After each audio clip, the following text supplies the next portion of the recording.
Dobar dan, dragi gledalci, dobrodošli u još jednu emisiju Moderna poslovno uspešna. Danas je sa nama sjajna Lidija Vuletić, mlada i uspešna preduzetnica koja je pokrenula svoju školu muzikla Elben. Pogledajte šta ima da nam kaže danas o sebi. Zdravo, ja sam inače marketing menadžer koji trenutno drži školu muzikla za odrasle i za decu. U pitanju je amaterska škola muzikla koja postoji, evo sad će 2,5 godine od kada je nastala. Generalno škola je nastala kao škola za odrasle amatere koji se bave plesom, pevanjem i glumom i izlaze na scenu kao amaterski muzikli. Ali pre godinu i po dana smo odlučili da počnemo i rad sa decom, tako da ove godine zapravo imamo više dece nego odraslih. Bavimo se dečjim muziklima, pišemo dečje muzikle i imamo školu za decu, imamo preko 70 đaka male dece od 3 do 15 godina. Kako si došla do svog uspeha? Kad sam završila fakultet, malo je bio veći pritisak na mene i čime ću da se bavim, šta ću radim i tako dalje. I sad marketing menadžer je nešto što svi posle fona rade i to je nešto kao da, svi koji smo kreativni želimo da budemo marketing menadžeri, ali sam ipak želela malo više sebe u to da dam.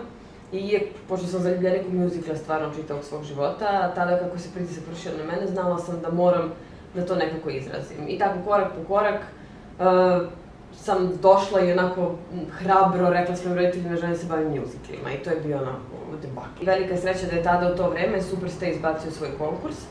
Ja se prijavila na konkurs Superstea i u te 2 nedelje koliko traje Superste se sve desilo tako brzo da sam ja dobila taj konkurs. I tada sam za početak zvala ljude koji su u ovom žanru, u stvari koji se bave muziklima, negde sam tražila kontakte, kopala i došla do Mirjane Stojanović koja radi u pozorištu na Terazijama kao horski pevač i sada već jedan od glavnih pevača u Fantomu iz opere i napravila s njom sastanak. Ja sam tad onako svo svoje poverenje ulila u nju, iako ona nije radila za školu, ona je bila neki moja desna ruka, moj savjetnik i ona je krenula drži pevanje u školi. I preko nje sam uspela da pronađem i profesora glume i profesorku plesa i cijela ta prva godina je bila učenje. Na 5 dođem kući, presvučem se, obučem pidžamu, sednem za računar i učim. Učim Facebook, učim Instagram, učim reklamiranja, učim Google, učim, kucam how to, kupujem seminare, znači prosto cijele te prve godine to se sastojalo, izučim, trčim u školu, sedim, vidim šta sve ne znam, vratim se kući i opet učim. Prosto cijela je ta prva godina bila takva. Ja sam se proširila na 3 lokacije, radimo u Rakovici, na Novom Beogradu i u centru. Ja sam shvatila da su to neke lokacije na kojima ne postoje škole i bila je to prosto logika nastaviti, proširiti poslovanje i probati da vidimo, znači kao i sve do sada i hvala Bogu to ide kako treba i evo sad nam je generacija odraslih jedna od najvećih do sada. Pomenula se da je bilo dosta prepreka, možeš da nam kažeš kako si se borila sa njima i da nam izdvojiš neku od njih?